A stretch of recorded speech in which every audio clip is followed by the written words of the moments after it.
Hey people, Josh here. Today we're going to go over everyone's favorite pixel RPG.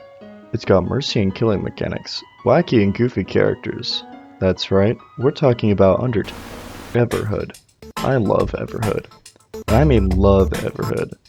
So much so that I didn't sleep the day before it was due making this video. In fact, it was hard for me to go through all my Everhood footage because I had hundreds of clips. Now, for those of you who don't know, Everhood is not made by the funny developer who beat the creator of Smash to bring his funny skeleton boy into Ultimate.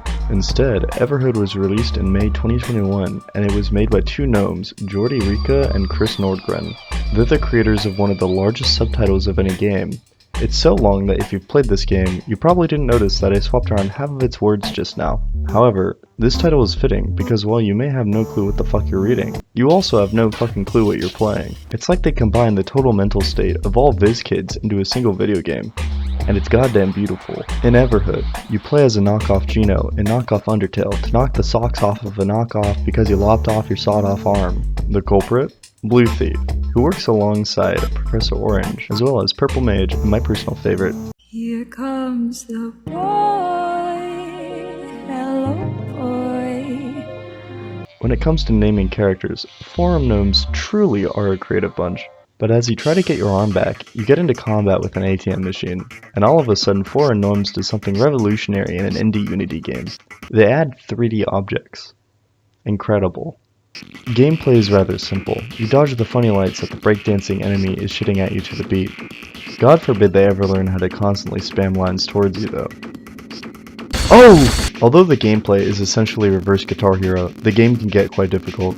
Especially on my personal favorite difficulty, Insane, where a single hit kills you. Gotta grind for those no-hit achievements, baby! But where most people would just write this off as a good game, the game completely breaks your expectations at a certain early fight. If you've played the game, you probably know what I'm talking about. That's right, we're talking about the gnomes. These little gremlins set the stage for what this game is all about, frying your retinas and doing whatever the fuck they want. This game breaks your expectations hard with an LSD-coated hammer. No two fights play the same. Every encounter is unique and does crazy shit. At one point in the game you're playing F-Zero, at another point in the game you're playing Helltaker, and you even get to play Wind Waker. Halfway through the game, when you think you get the hang of the gameplay, the game introduces attacking, which completely refreshes the feel of the game. This game is littered with comedic dialogue, goofy minigames, and silly Easter eggs. However, it doesn't take away from the story of the game.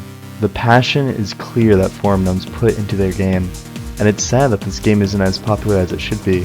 Part of this is due to the lack of advertising since they didn't really pay for any marketing, since most of the game's publicity is by word of mouth and from one unshowered gamer that nobody knows about. However, for those that do play it, the game leaves a lasting impact on them.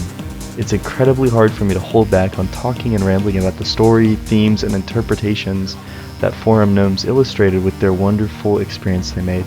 But I'd choose to, simply because I know that words couldn't do this game justice. It's just something you need to experience. After all, it is quite the ride, and it's entirely optional. So go give it a try. The game's not too long, and it's affordable. It's a good play. Anyways guys, have you played Delta?